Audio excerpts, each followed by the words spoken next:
Hello guys, welcome back to my channel. This is a series of videos about SolidWorks scripting using Python. And in this video, we are going to talk about how to extract integer value of SolidWorks API's variables. Let me show you with an example. Let me open API here. In the video about adding and editing dimensions, we talked about a function called SetUserPreferenceToggle. Let me search it here.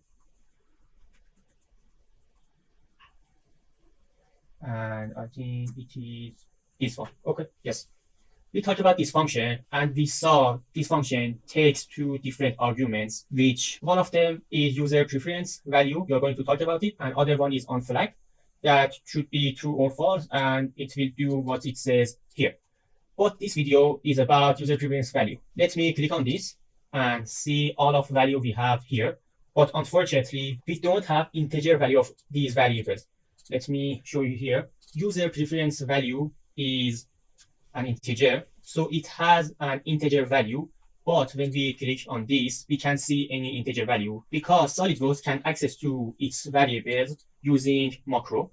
But we are coding in Python, so we don't have any access, and we need to extract integer value of these variables. And let me show you how I extract these integer value from any of these variables. First, I need to create a new macro, and we need to code it from scratch. And we are not going to use Python IDE in this video, and we are going to code all of our codes here. Okay, let's begin. First, I'm going to define some variables because now we are coding Visual Basic and we need to define variables first.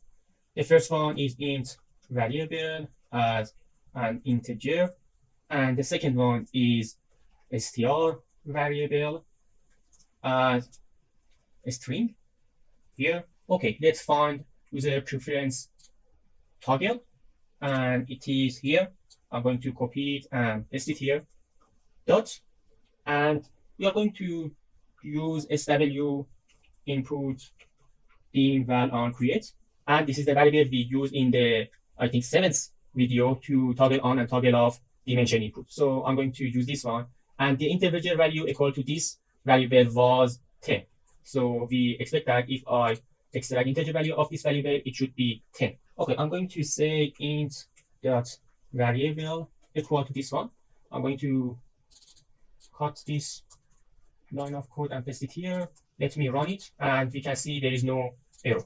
Okay, this is now an integer, but we want to print it. Unfortunately, I couldn't find any way to print a variable in this environment, so I'm going to use warnings and bring up a warning, and its message will be this variable.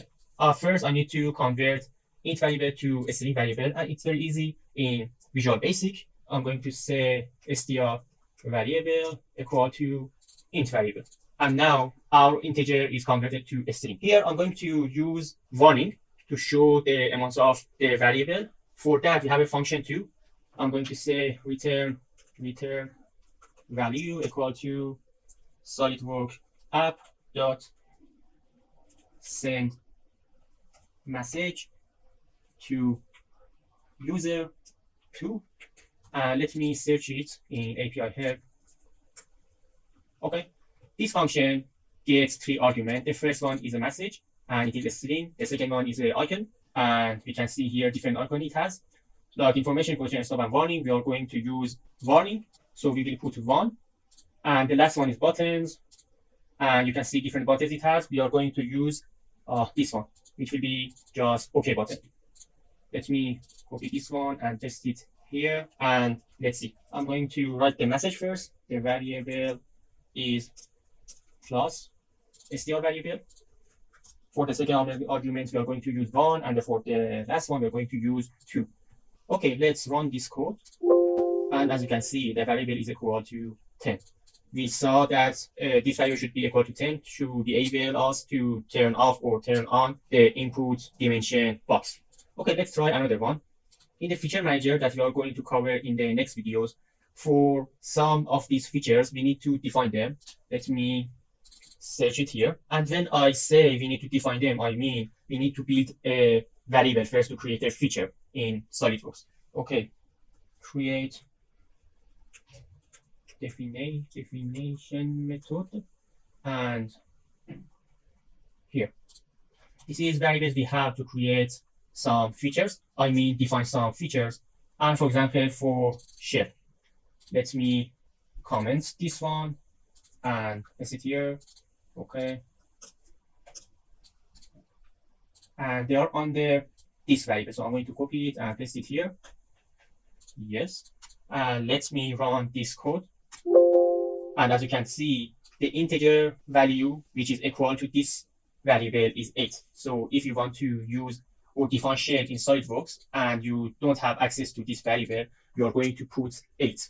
Okay, guys, this is the end of this video. And in this video, we talked about how to extract integer value of SolidWorks API's variables. And we use warnings to show you how to use these variables. In next videos, we are going to cover feature tab in SolidWorks here. And see you guys in the next videos, and goodbye.